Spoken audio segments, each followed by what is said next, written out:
Hi guys, today I want to talk to you about the comparison of the authorization process and the evaluation process. So I found 4 categories that I want to compare the authorization process to the evaluation process on. And the first one is the goal.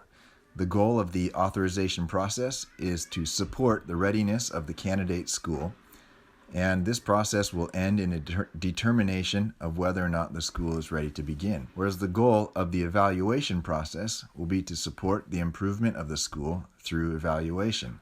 That leads into the next point, which is when it happens. The authorization process happens once, hopefully. It will end in a determination, and I'll talk about that on the next slide. The evaluation process on the other hand, goes on and on as long as your school is an IB World school. And next, we'll talk about that verification visit or the evaluation visit.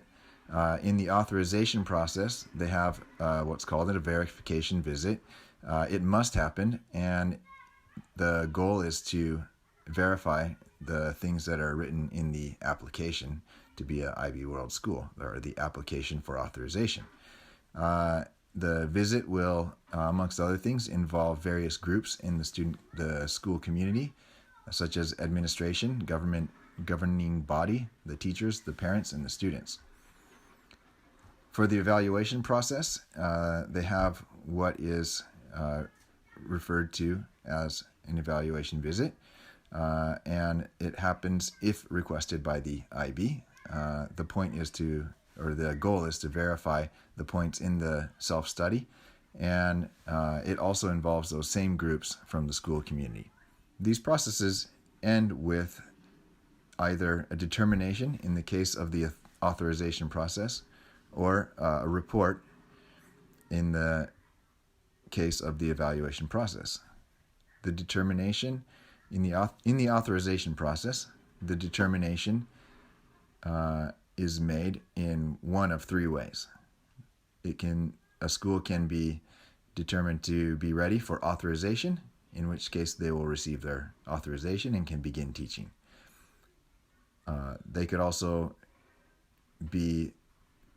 There might be a determination for a continuation of candidacy, which means that the school needs to work on a few major points before they're allowed to be called an IB World school.